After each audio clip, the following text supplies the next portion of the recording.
2 years ago.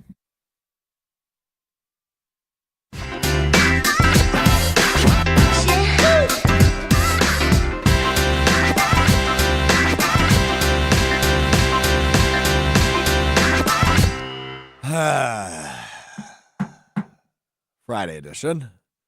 It's Mr. Irrelevant, presented by Door County Distillery. I'm Alex Strouf with you from the Gruberl offices, One Call Atzel Studio at the Avenue in beautiful downtown Milwaukee. Josh DiMaggio is here. Hunter Vaughn is here. He is at the Everlight Solar Studio in downtown Madison. Brewers lose Game 3 to the New York Mets. They are out of the MLB playoffs. Final of 4-3 last night at AmFam Field. I really don't know where to start on it, right? Like, there's nobody to be mad at is the issue I'm having. And I think the issue a lot of us Brewers fans are having. After what we witnessed last night, it's not a Pat Murphy blame game, right? He managed that game pretty much perfectly. When you think about 2 nights in a row, putting in a pinch hitter that ultimately hits a home run. Last night it was Freddie in the 8th, then you put Devin Williams in for the 9th. But if I tell you, you're going to go into the 9th inning up 2 runs, and Devin Williams taking the mound, you're taking that deal 110 times out of 100. So there's nobody to be mad at here. Devin Williams obviously played his worst game at the worst moment. I get that. And, you know, obviously the rumor mill now swirling, saying he was tipping his pitches, right? Essentially giving a read on what he'd be throwing. Ultimately why the Mets succeeded. Could have been nerves. Probably was nerves, given this scenario, right? Biggest game of his career, debatably. You win that game. You're up 2 runs. You take the mound. 3 outs. You're out of here. You're off to Philadelphia. And ultimately, the Mets score 4, including Hunter's favorite player with that 4th run, Jesse Winker, who I'm sure we'll get to. But all in all, another really fun season and an unexpected season falls short in the wild card round for the Milwaukee Brewers. No excuses, nobody to be mad at. It's just a tough way to go down as the Brewers fall to the New York Mets. 2 games to 1. Hunter, I mean, I imagine you've got 800 thoughts on this. I've purposefully not talked to you today because I know you're going to have a lot of reaction. And the cherry on top of the Brewers losing yesterday is your boy Jesse Winker. Scores the final run of the game, smashes his helmet as he crosses home plate. Maybe the biggest D-bag in all of Major League Baseball on the New York Mets, the former Brewer who Hunter actively booed last year, if you weren't with us on Mr. Relevant a year ago at this time. When the Brewers lost to the Diamondbacks in the wild card round last year, Hunter actively booed Jesse Winker, a member of the Brewers at the time. So I imagine you are not feeling so hot about Jesse Winker after this week. And obviously not feeling so hot about the Brewers falling 2 games to 1 to the Mets. The floor is yours. Yeah, like the Jesse Winker thing, I'm moving past it. Like I have so many other more important feelings. And like you said, I'm not mad. Like this, it's hard to be mad, right? That's yes. Just not the right emotion for today. Exactly. And like last night was the first time that I as an adult cried after my team lost a playoff game. Because my wife was gone for work. She was down in New Orleans. She got back to the hotel from dinner, and she FaceTimed me, and right away could see I was just devastated. And she, of course, was like, babe, like, what's up? Like, normally, like, the Cowboys lose or, you know, the Blackhawks lose. Like, I'm just kind of frustrated. I'm upset, but I move on within, like, 20 minutes, a half hour, and then I'm fine. This one, like, it just hurts. It stung. Yeah, it stung. And two, like, for me, the Brewers just, like, emotionally mean so much more to me. Like, I would drive my mom over to my grandma's, and we would watch games together. Like, it just means more. And to see them constantly do this, it just hurts, and it makes it worse every time they lose in the playoffs. Yeah. And it just breaks my heart every single time, even worse than the last time they did. I thought that losing the NLCS was going to be the worst feeling ever. These are worse. I think maybe it's revisionist history. I think it's equally. I mean, it's certainly up there, despite not only being a wild card loss than a championship loss. But you're a game away from the World Series. But like I was you have so Trent Grisham happy unable about to field that. Yeah. Yeah, but like it was just I have to interject here quickly before we let Hunter continue. Don't police how he's feeling. I'm not policing how he's feeling. You said the other ones are worse. He's telling you what he feels is worse. yeah. I think it's a little revisionist history. No, That 2018 one I stunk. think you're allowed to feel what you want. Go on, Hunter. Yeah, that 2018 one, I got to be in the clubhouse after a couple of their games as an intern in Milwaukee. Like I just had fun with that team. And the fact that they made it that far, like I was just like, this is awesome. This is great. Like this is the furthest I've gotten to see this team go. Like they had the one other time they made it to the NLCS. Like this is great. Now I'm just like, I just want to see that again. It's almost like how I kind of feel about the Cowboys of like, I don't want a Super Bowl. I just want an NFC title game. I just want to see him at least get a game away, because then anything that happens can happen. And like, I don't even get that chance. And I was just feeling like this team was so different than the Craig Counsell teams. It did. That I was like, way. I wanted this one so much more than I realized I did when this series started. And it's just over now. And it just sucks. It's a tough way to crash and burn, for sure, in the way in which they did it. We've said it a few times already, but we'll just repeat. The situation in which the Brewers entered in the ninth inning last night is the ideal situation. You have a lead, a 2-run lead, and you're putting out your all-star closer, your best reliever, and he just has a bad day.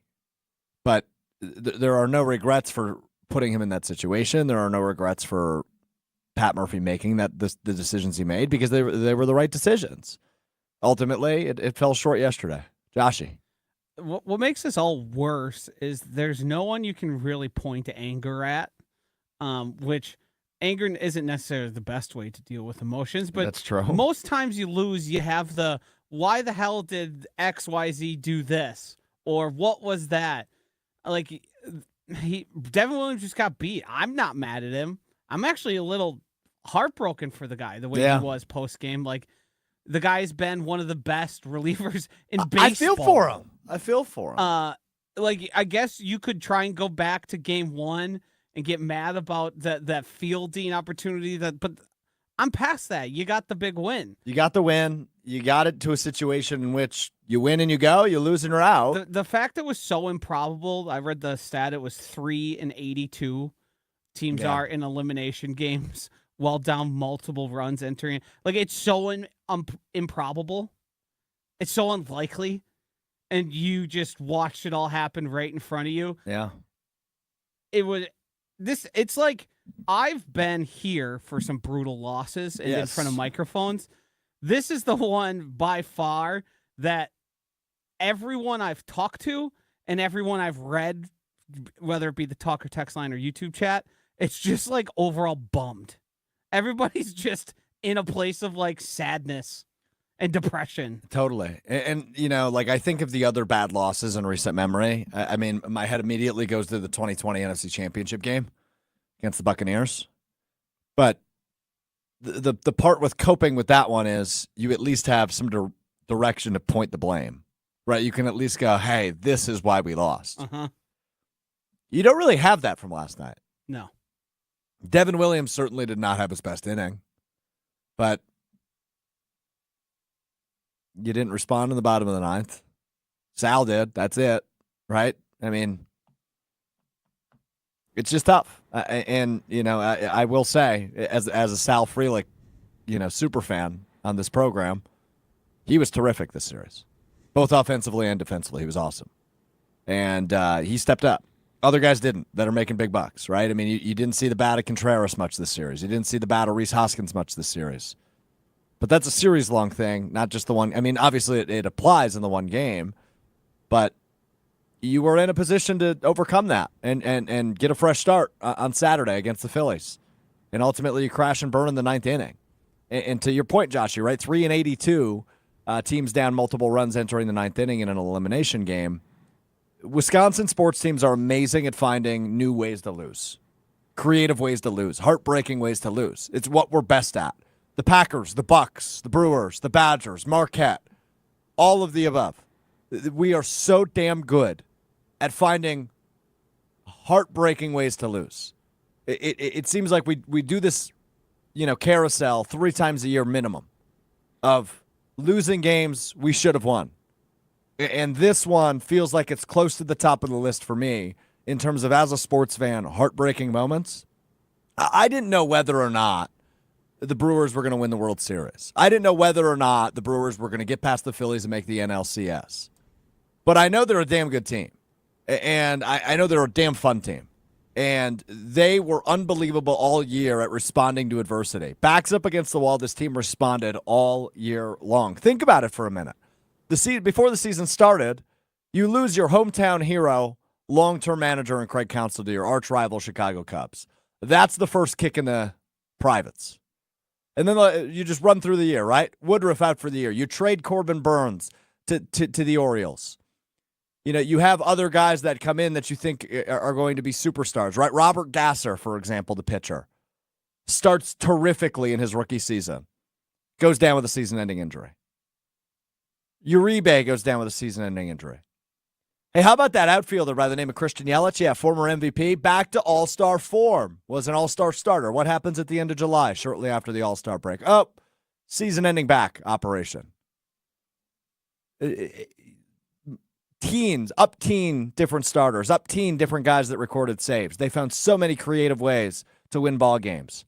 They're pulling plays out of the Little League World Series to win ball games in August and September. They're in first place. They were picked to take last in the NL Central. They were in first place pretty much the entirety of the season. They're young, up-and-coming, rookies, second-year players.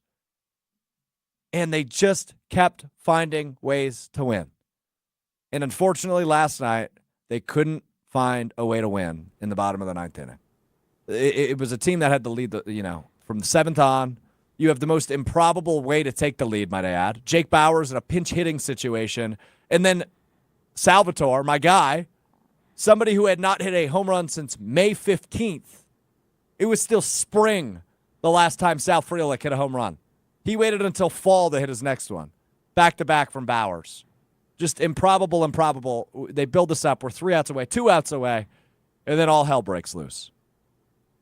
It's what Wisconsin sports teams are best at. Finding a way to break our hearts in unique fashion. Hunter, go ahead. I think the only thing that I'm coming close to being frustrated about from the game was Contreras shouldn't have been pinch hitting even. He was clearly not okay. It didn't look comfortable when he was in the box. He was even more uncomfortable trying to run to first. That should have been Garrett Mitchell as the DH or somebody else. I mean, Monasterio, anybody else, I think would have been more productive and would have at least brought the added element of base running that this team is so good at and that level of speed. That's the only part of it where I'm like, Pat Murphy, I don't know what you were doing. I think he listened too much to the player and Contreras that obviously wanted to be out there. And I think he needed to just be like, no, we're not going to do this. We need 100% guys out in that lineup throughout the lineup. That's just the age-old debate there. Is a 75% Contreras better than 100% Monasterio? I could argue that is yes. I think in those situations, this often gets Except brought we literally saw it last night that it was a no. Yeah, well, that's called playing the result. Yes. Yeah, that's successfully what would have happened there. There's no saying the guy who replaced him would have done better. That's not how baseball works. What I'm saying is when this is like, to draw an analogy here, when you're talking even like fantasy football, would you rather go out your horses or go out trying to get fancy? Would you rather bench a guy like Devontae Adams in a potential big spot because you don't like the matchup? Or would you rather have Ray McLeod, name any random guy out there and hope that they overperform? Like, I'm not going to fault a guy, Pat Murphy, who made every right call. You have to trust your player at that point. Maybe you pull him earlier if you're not convinced in what you saw. But, like, I mean, to get two guys in back-to-back games that pinch hit home runs, like that was a perfectly, you can't ask for anything better. Like, you got to go out on your horses. Contreras has been the guy. Yeah. No, you're right. And I think you're both right. We can do revisionist history. We can go hindsight as 2020. I'm probably leaning Team Joshy on this one. He's an all-star, right? Like, he's the best catcher in baseball, obviously. It was more about the offensive side last night. but you ride the hot hand, even if he hasn't been so hot in the series. Would have liked to see Garrett Mitchell last night, but what do you do? We okay? No. Hunter? No. I honestly, I don't know if I'm going to be able to get over this one for a long time. Mm-hmm. This was the worst. Yeah, it was up there. What if if we were to go through the stages of grief, what point are we at? Okay, so in order it goes denial, anger, bargaining, depression, acceptance. I think I'm at depression. Yeah. I've pretty much skipped everything and went right into depression. I just say I don't know if we went in that order, right? Yeah, I don't think I ever hit anger, to be quite honest. Denial was the bottom of the 9th inning. I got anger at David Kaplan, but that's not really the situation. Yeah, I'm not bringing that up on this show. He doesn't deserve my airtime. Denial was the bottom of the 9th inning, right? Oh, they'll find a way. They'll find a way. Sal gets on base. Oh, they're going to find a way. Just get to Chourio. Terang grounds into a double play to end the game before we get the Chourio. So that was denial. Anger, I don't know that I ever really felt it. I was like, I'm angry talking about it, but I'm not angry at anybody. No. Yeah. Bargaining, is that the Hunter going, hey, if they would have played Garrett Mitchell instead of William,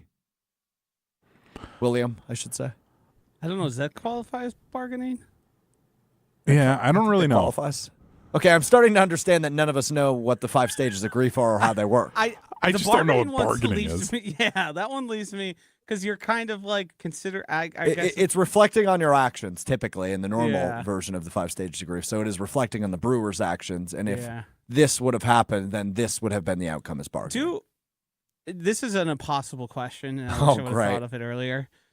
Do we remember when was the last time Wisconsin's sports team were on the opposite end of like the absolutely improbable?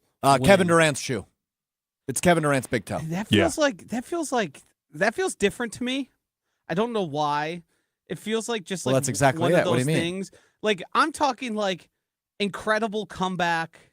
Like that was like just kind of luck right there. Like, yeah, but if his foot is 6 inches behind where it was, more like a quarter of an inch. We don't have a Larry O'Brien. Agreed, but I'm trying to say like the incredible comeback, the improbable story. Was that game a comeback that I'm forgetting, or did they kind of have a lead? That's the thing I'm going for is the way. Obviously, we all think about the Seahawks game. We all think about this one, like where you let a lead walk away, or you let the team that's facing you do the absolutely improbable. Yeah. That's the thing I'm thinking of. What about the Valley Oop? They were down in that game, weren't they? Well, plus Giannis missed those games against Atlanta. Yeah. Then they still won. I guess that qualifies. That'd probably be it. They were down in the series, too, to the Nets. So, like, I think that whole run had small moments. They just didn't have the, 28 to, they didn't have, like, a big comeback game in it to really, like, have that one moment. It was just a bunch of small moments that did it. Yeah. Yeah, we will see. I mean, this offseason is going to be big in terms of deciding, what this team will be next year, right? Willy Adames likely going to go elsewhere, get a big contract elsewhere would be my guess. Who's playing first base next year is going to be a big question. Rhys Hoskins was a 1-year deal. Jake Bauers. Everyday guy? He might have to be until somebody pops up for trade, and then you can use Bauers kind of as a utility guy. You keep Bryce as your second baseman, or you move him to shortstop? Is that Ortiz's spot? Oh, yeah. Could be. Seems like Ortiz's spot. You think he flexes over to short, and then you bring up a third baseman? I think he's a natural-born shortstop. Gotcha. I think that's part of what he was. Yeah, I mean, that seems like the move. He's good at third, though. I mean, he's a good third baseman. I think he's just very good defensively, like overall, and I think you put him anywhere out there. I mean, you plug Bryce and Joey in the middle of your infield. Yeah, that's a great core to have. It sure is. I mean, Bryce Terang, a likely, if not gold, platinum glove winner this season. I think the moral of the story is they just need another infielder, whether that's third or first, whatever it is. that'll be the spot that they've really got to try and find somebody at. Too bad if Yelich is back, like he could have just slid over to first there in that COVID season and then it'd be fine. But they just got to find somebody because outfield's fine. I mean, the pitching staff should be even better because you're going to have Woodruff back. You'll have Colin Ray, Peralta. Yeah. Like, that's a great starting rotation. Yeah, Gasser will be back. Woody, as you mentioned, will be back. Yep. I mean, that's going to be a good rotation Gabe for sure. did it on Jen, Gabe, and Chewy. There is plenty of optimism to be had here. I'm not quite there. I'm not ready yet. To be there, but this team and organization has a really good chance and a chance that I think a lot of teams would be begging for with Jackson Chourio as the lead guy there. And then there's all sorts of young guys. You don't know who's going to end up growing. Baseball players grow at different times of their career, some much later than others. And some of these guys might end up being stars themselves. You right now it's like kind of like a pick your poison. There's about 6 guys that you could tell yourself the story of. This guy's like an all-star. Yeah, but here's the issue.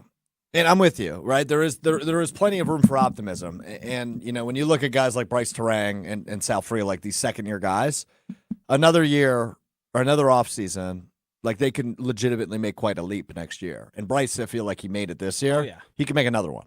Chourio, is he going to get better? I mean, how damn good was he this year?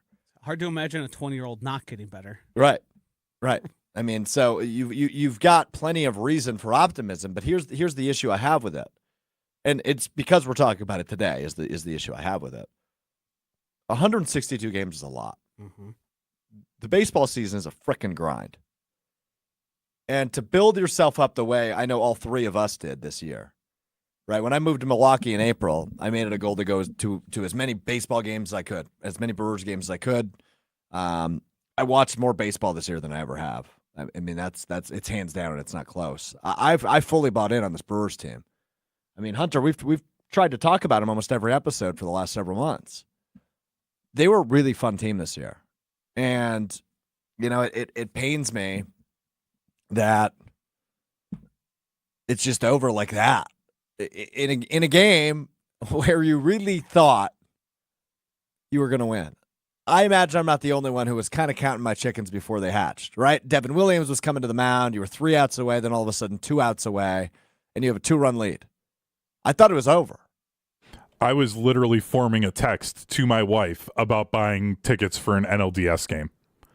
Like that's where I was at in that 9th inning.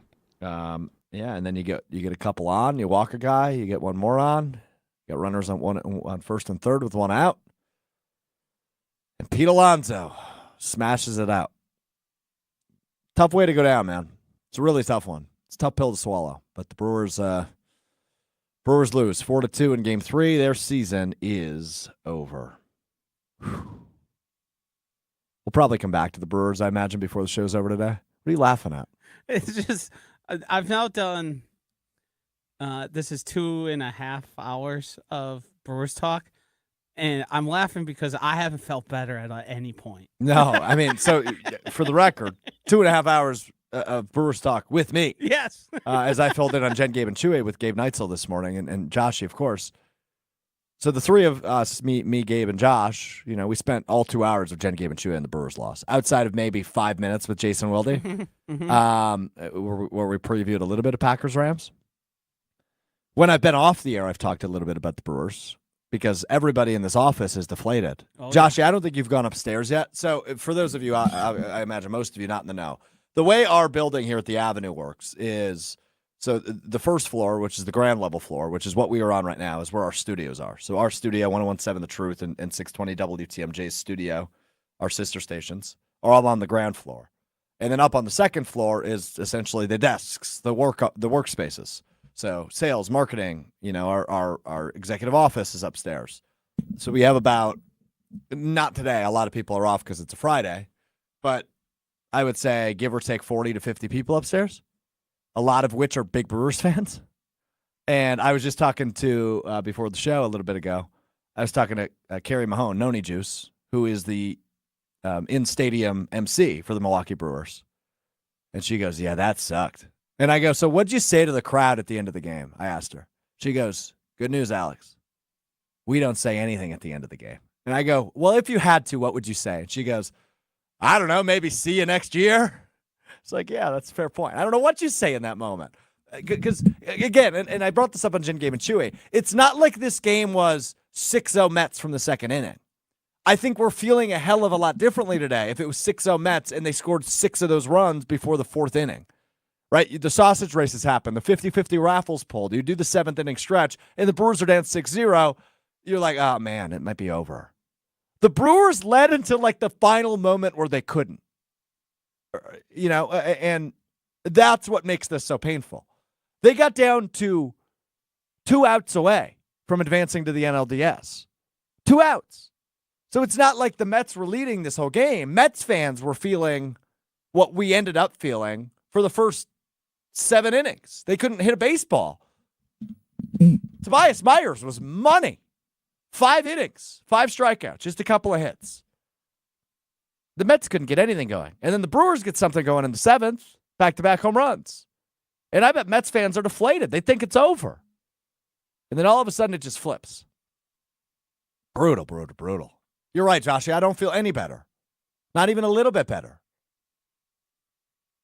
I think the only way I'm going to feel better is like the next sporting event I'm invested in. Which is the Packers-Rams, I assume, Sunday. So we've got, not great at math here, but we got a ways to go. We got more than 48 hours. got a lot of time. 48 hours from now, Green Bay Game Day will be on the air. I wonder what shape I'll be in then.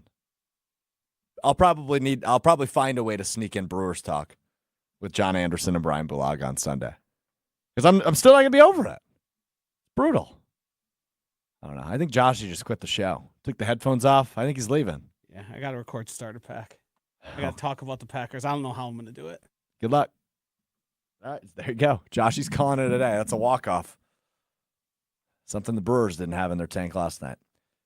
Something I had in my tank last night, though, of course, Door County Distillery. Locally produced, handcrafted, award-winning spirits made locally in beautiful Door County. I say football season's whiskey season. Maybe you think it's fall. It's brandy season. Maybe you like your gin. Maybe you like your rum. Maybe you like your vodka. Good news is Door County Distillery has you covered, unlike Milwaukee on first base in week 1. Door County Distillery's got you covered. DoorCountyDistillery.com is the website. You can also scan the QR code on the YouTube stream to take you to a huge list of unique cocktail recipes, which includes some, if not multiple, of everything I just listed off, whether it's the gin, the vodka, the rum, the brandies, apple brandy, cherry brandy with Door County cherries, or any of their delicious whiskeys, the 27-time gold medal award-winning single malt whiskey, the rye whiskey, or my personal favorite, the bourbon. Door County Distillery, available all over the state of Wisconsin. Check out your local retailer or head online, DoorCountyDistillery.com. Let's step aside when we come back. We will talk Packers-Rams. We will talk Jordan Love. We will take a look at the Underdog Fantasy.com Underdog app for this weekend's picks, and we will play a little What We Learned. That is all still ahead. It's Mr. Relevant. I'm Alex Strouf. Where in the world is Door County Distillery today? It brings me to Sugar River Pizza, the legendary in Sun Prairie, Wisconsin. Let's go to the bar. Let's see what they've got. We're here in the beautiful bar at Sugar River Pizza in Sun Prairie. My guy Kyle just mixed me up a cherry brandy old fashioned with the cherry brandy from Door County Distillery. It's delicious. I tell you it all the time. It's proving it right here. The best. I'll tell you what, Kyle can make a cocktail. All right, power ranking. Top 3 drinks to have from Door County Distillery. We're going 3-1. Number 3, it's a split decision, but they're both on the rocks. Either the 27-time gold medal award-winning single malt whiskey or my personal favorite, the bourbon. Right on the rocks. Nice Sunday night, end the weekend. I love it. That's number 3. Number 2, the Cherry Cosmo with that green bottle of gin. That thing, it tastes like summer. It's unbelievable. It's delicious. You got to try it. Check out the recipe. DoorCountyDistillery.com. Number 1, it's in my left hand right now with the cherry brandy made with local Door County cherries. The cherry brandy old fashioned. That's my list, but there's no wrong answers. You got to find out for yourself. DoorCountyDistillery.com. Let me know what you think in the comments below. DoorCountyDistillery.com is the website. Let's talk Packers-Rams because I view it as this. Now, my thoughts on this have evolved given last night's happenings.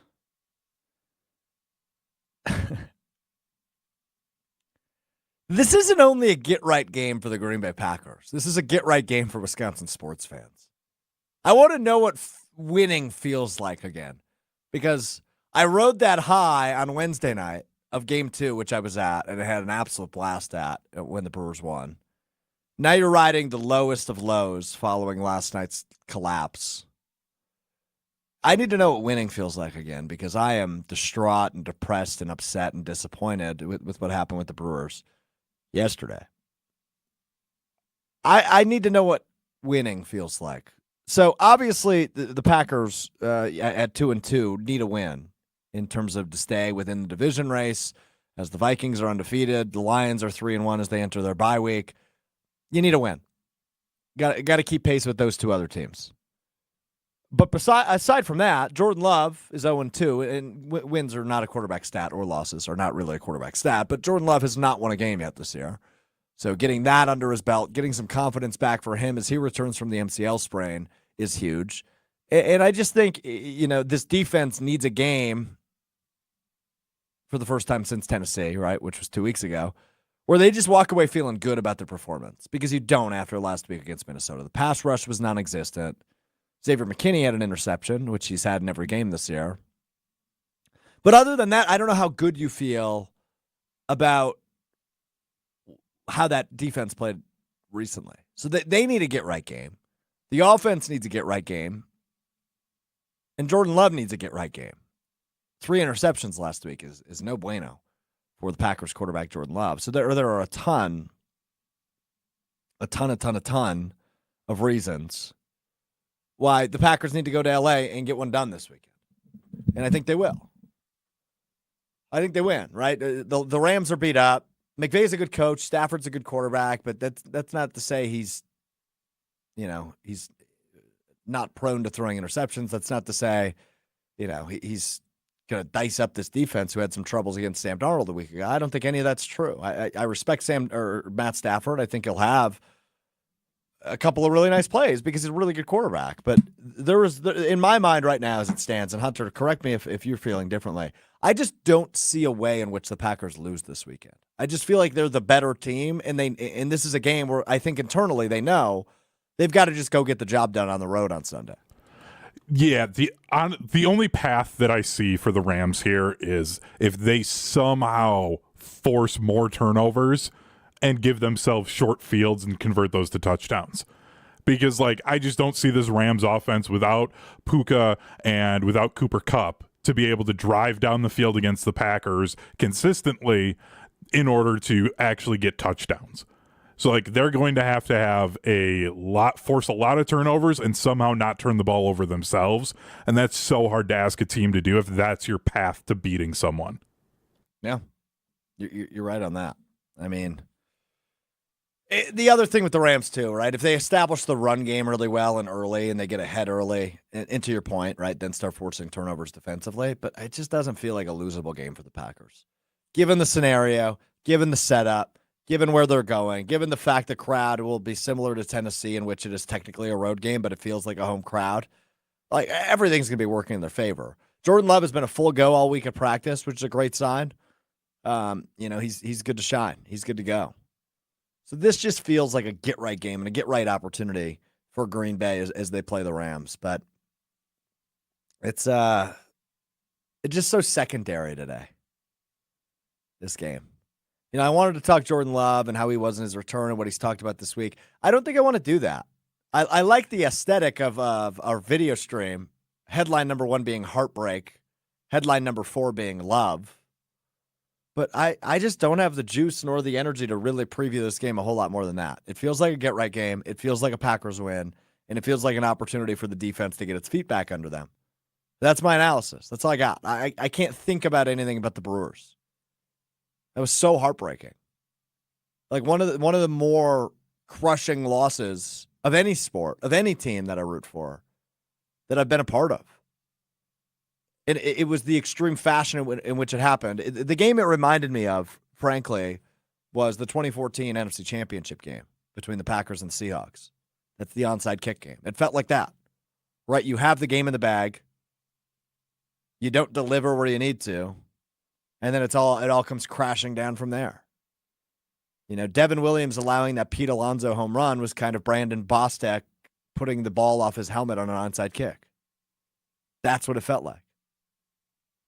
That's the game it most felt like. I walked away, and I was out on the town last night. I was on 3rd Street in Milwaukee at a local tavern, bellied up to the bar, watching this game with a couple of friends, and I just didn't see it coming. A couple of comments I want to get to him on the ESPN Madison YouTube chat today. David said, I feel you guys. Definitely hurts 1,000% this loss. I said this morning on Jen, Gabe, and Chewy, 2018 NLCS was worse than this, but it's just a matter of opinion. Mad City Brew says, I'm with you, Strouf. 2 outs to go from advancing is tough. Sure is. Jacob, my guy, you see him on TV in lacrosse. Jacob Lenzendorf says, got to be one of the more crushing defeats we've experienced as Wisconsin sports fans, and we have had our fair share. Yeah, look, I don't believe in curses, right? Like, I don't think Wisconsin's cursed. But it is really amazing to me how the Packers, the Brewers, and the Bucks, specifically those 3, have found so many creative ways to lose in the biggest moments. It's fascinating to me that it seems almost every postseason loss, they are finding unique ways to blow a lead or to go down swinging, and it's every single time.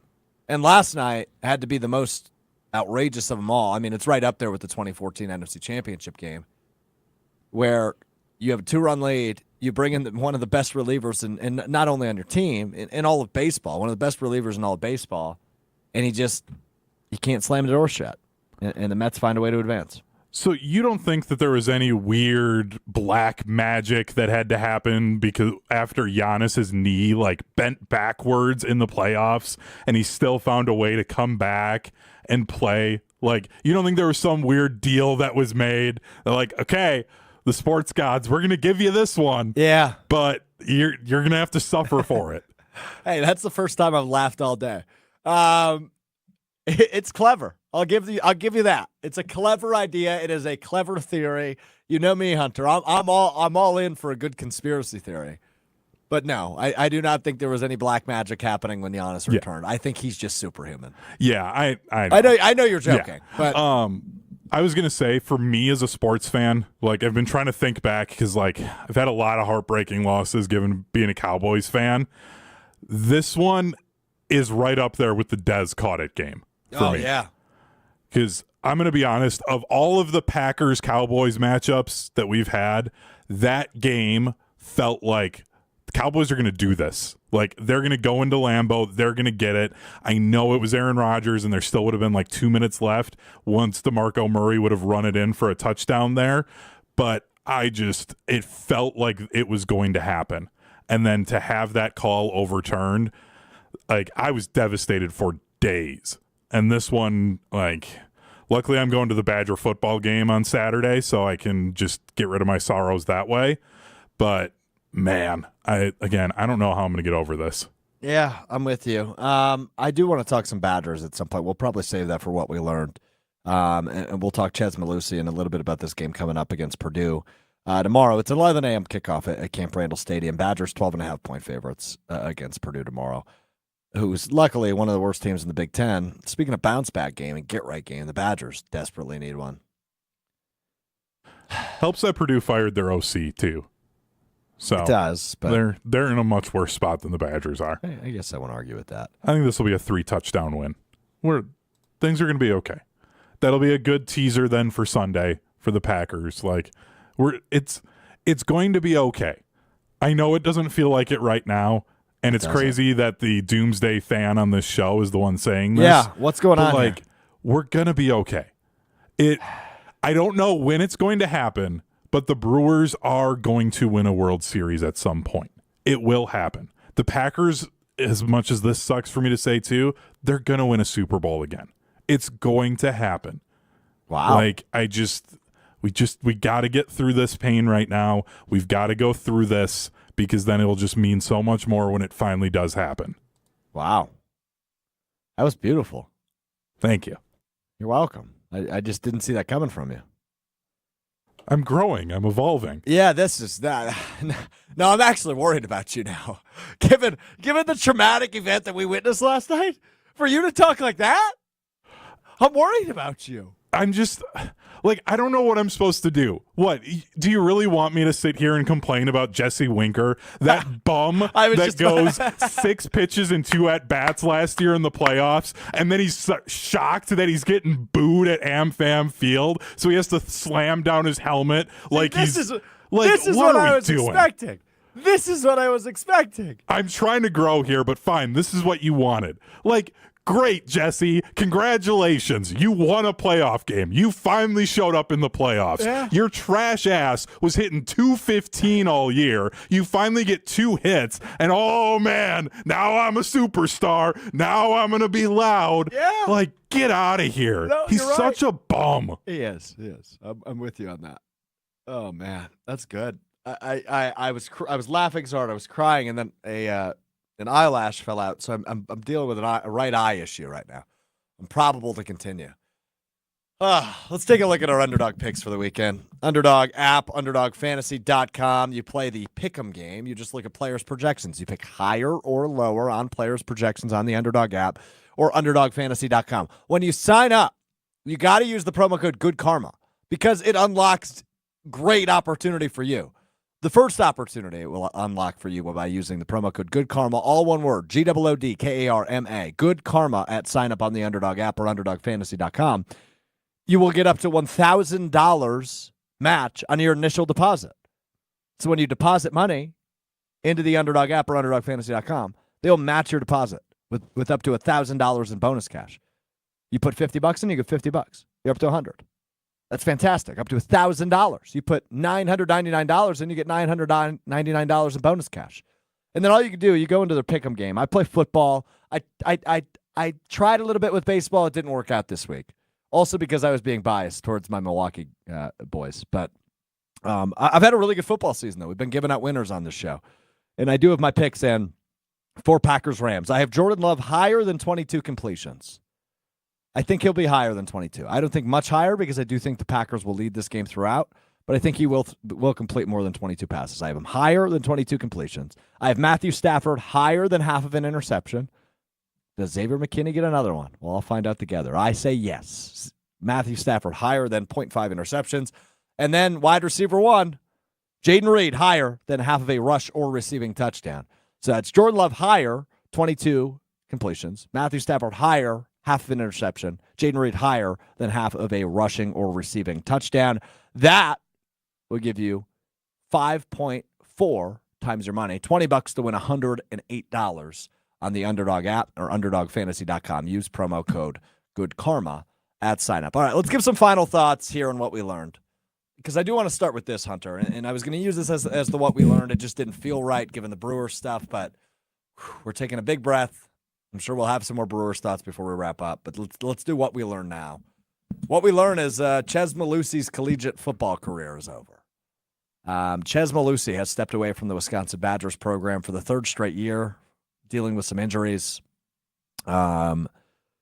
And he probably, it's a mental game. He probably just wants to rehab elsewhere, knowing, the season's over, his career's over collegiately. And it sucks because he's such a great guy, and he's a good running back when he's healthy. He just can't catch a break in that department, which sucks. So Chez Malusi is no longer a member and will no longer be with the program. The program did release a statement saying he has their full support. It's not like they broke up on bad terms. It's not an NAL deal. It's injury related, and he's out of eligibility. So he's going to step away, focus on his academics, and focus on rehabbing, which stinks because he's when he's healthy, he's an awesome player. He's an awesome dude. He's a great leader for this football team. But it's a decision he had to make, and he made it. So that's that. But Hunter, I'm curious from your perspective as the biggest Badgers fan on the panel, Badgers football fan, I should say. What do you make of this? This is a news story coming out after the bye week that's just kind of deflating, given the leadership mentality and leadership role Chez Malusi played on this team. Yeah, and it's like I think there's 2 levels to it. Like there's the the just Ches specific side, like he just could not catch a break when it came to these injuries. And it wasn't like he was just like wearing down. Like the dude broke his leg against Purdue last year. Like it was just bad luck things that don't normally happen, and there's no real way to prevent it from happening.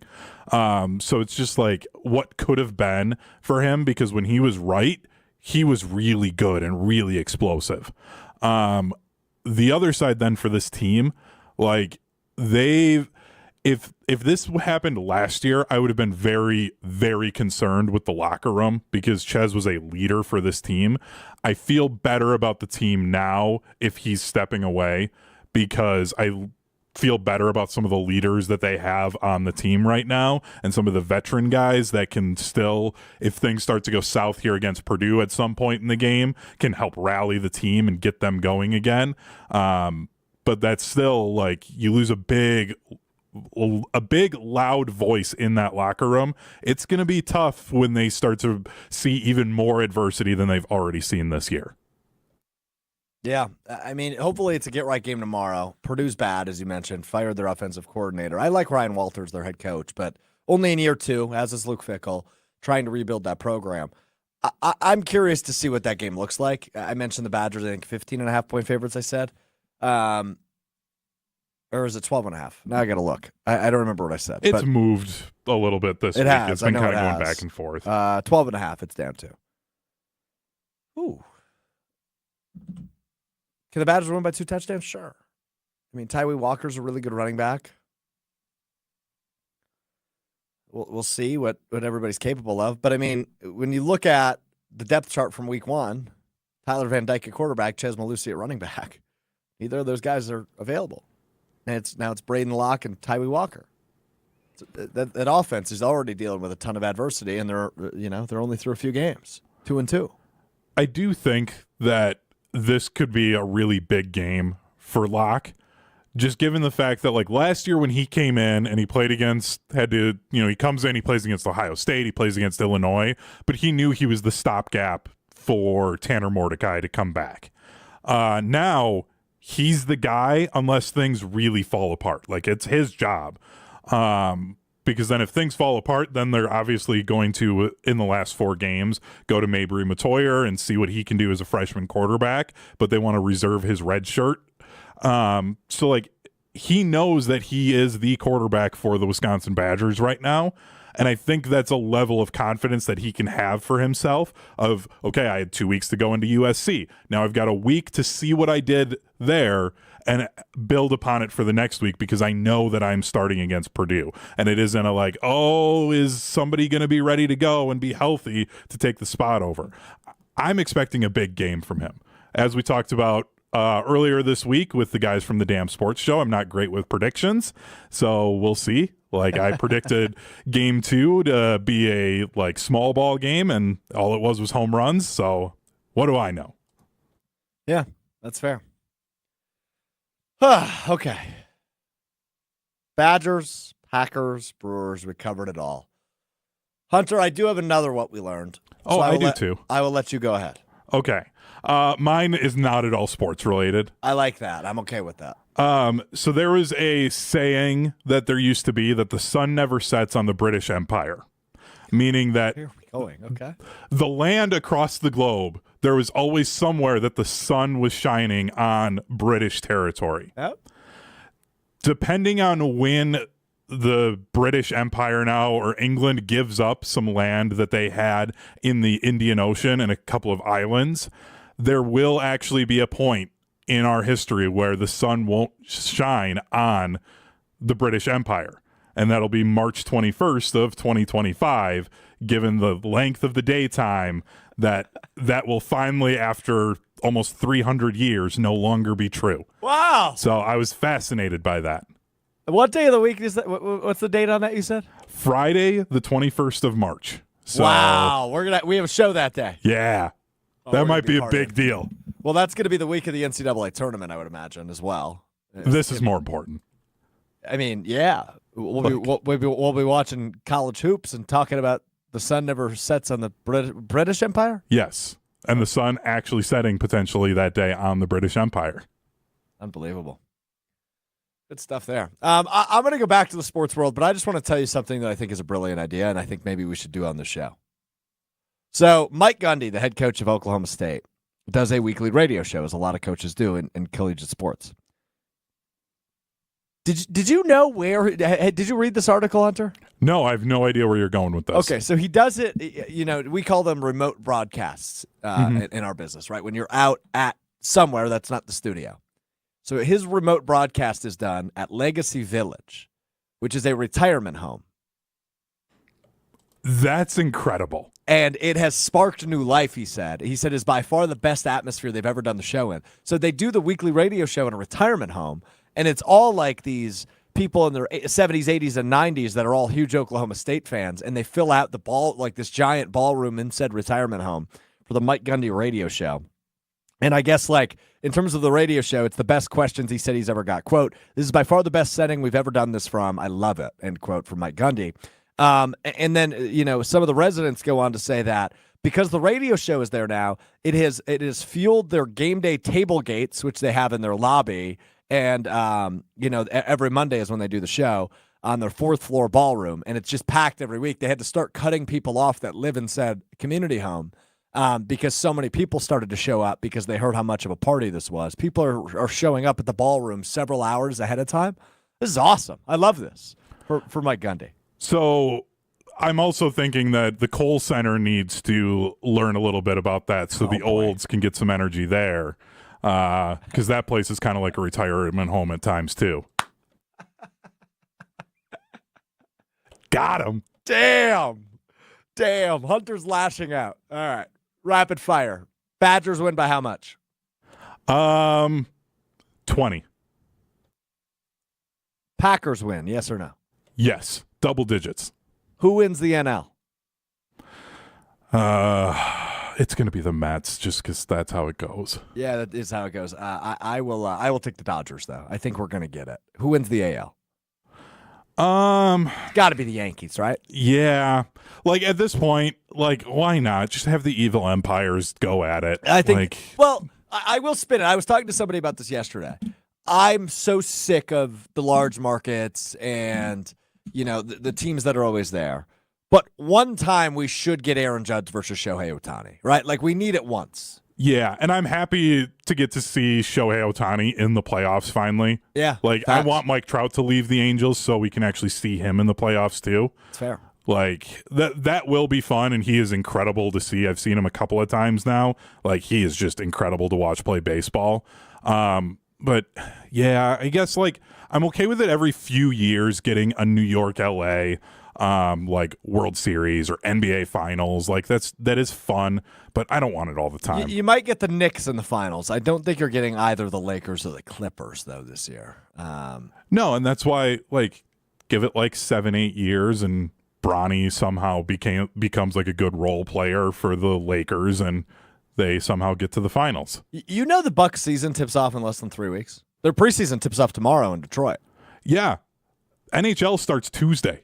Oh, my goodness. That's why I think that's part of why I'm not super sad. I get to watch Connor Bedard and the Blackhawks. Yeah, you do. And the other thing to bring up, too, is despite the loss, October is debatably the best sports month. Absolutely. Right? I mean, you're in the middle of both college and NFL football. You are in the playoffs, obviously, of MLB, and the NHL and NBA both start. They're all going at the same time. Here in the month of October, which is terrific. The only month that comes close, I think, is May, because then you get the beginning of baseball season. You've got the Kentucky Derby, NBA playoffs. May is the probably number 2 month. I'm surprised by May. I was thinking more March, right? March Madness. Yeah. Baseball starts at the end of March. Obviously, the NBA end of regular season, NHL end of the regular season. March was the other one that came to mind. Yeah, but I just think because you don't get baseball until that's a big part of it for me. Because then you're getting stuff every single day. Did you see the graphic? There was a football game, either college or NFL, every day until the Wednesday, the day before Thanksgiving. Yep. From this point forward, I think that just started on Monday. Yeah. Yeah, that's why doesn't terrific. the MAC just put a Wednesday game on there? Because then we'd get through that week too. That's true. Because there's a Black Friday game. Yeah, that's a good point. Badgers play on Black Friday this year. against Minnesota, which That's I don't a busy love. weekend for me. Yeah, I bet. I bet. Oh, man. Packers Thursday, Badgers Friday. Oh, Wisconsin volleyball Wednesday and Saturday on that. Oh, good stuff. Yeah. Yep, I get Just one day bookend off. them. Yep. Just bookend them. Good stuff. Good stuff. All right, that'll do it for us today. We're back with you Monday, reacting to the Packers and Rams, Badgers and Purdue, and all of the in-betweens. Our friend Brad Nortman will join us again coming up on Monday. I think. I haven't asked him yet. I would assume he will have his monthly visit with us on Monday. I was going to say, am I booking because we have the issues on Wednesday? No, Are you handling it? I produce his show. I guess I could probably handle it. But Sounds good. I've got to run to said show. Kyle Bruston Nortman reacting to the Brewers' loss. And Packers-Rams, or previewing Packers-Rams, beginning in about 35 minutes. If you're watching with us live on the ESPN Milwaukee, ESPN Madison YouTube channels, we'll be with you beginning at 2 o'clock. Ben Bruss, Kyle Wallace, Brad Norman, and myself with you until 5 o'clock on ESPN Wisconsin. Sad day. But as Hunter beautifully put it, we will survive, we will advance, we will move on, and we will eventually see a championship won in the state of Wisconsin. But in the meantime, just more and more heartbreaking ways to fumble the bag. We will talk to you on Monday. Have a great weekend. Be safe. Enjoy it. Cheer loudly. Don't be too sad. We'll be okay. It's Mr. Relevant, presented by Door County Distillery. I'm Alex Strouf. A very sad peace.